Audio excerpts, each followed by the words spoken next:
Good day mga boss, update po tayo sa pangarap natin mini game farm.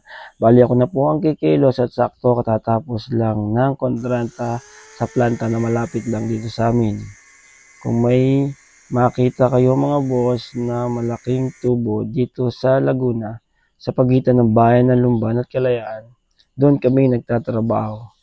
May ibang content creator na din na nag-post at namangha sa laki ng tubo na yon. Mabalik tayo sa pagbabakod mga boss.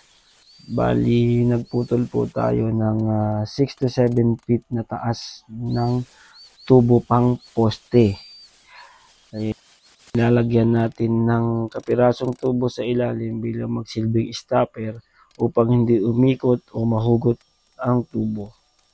Ang mga tubo po ay sa junk shop lang nabili upang makatipid na din. Ang presyo nito per kilo ay 40 per kilo sa tubo. Yan, tapos na. Ikakabit na lang. Sa pagbabaon ng tubo ng pamoste, ang lalim ng hukay ay nasa 2 feet. Bukod sa pagkakabaon, ito ay ating sinemento. Kung mapapansin nyo, dala ko dyan ang mahiwagang magnetic level. Iba pa din ang naka-level kesa sa sipat-sipat lang. Yan mga boss, ang dami nating audience. Nakakalibang ding trabaho pag may audience. Yan, giling-giling, kending-kending. Dagdag ko nga pala mga boss, ang pagitan ng ating poste ay nasa 10 feet bawat poste.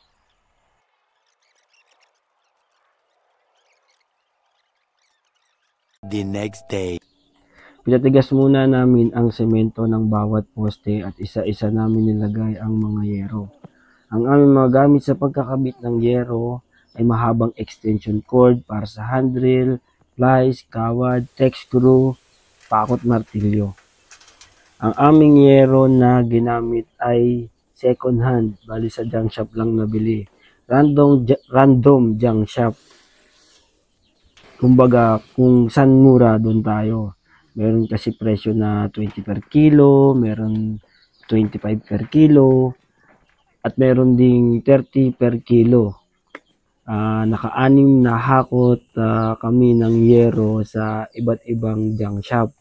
Bali, kada bili ko ay nakakalaga ng nasa 2,000, almost 2,000 pesos. Kaya kung kikwentahin sa yero pa lang ay nagkakahalaga na ng 12,000 pesos. Lahat-lahat na yun. So, paano mga boss? Ganito na lang muna at tinatapos-tapos pa namin ang bakod.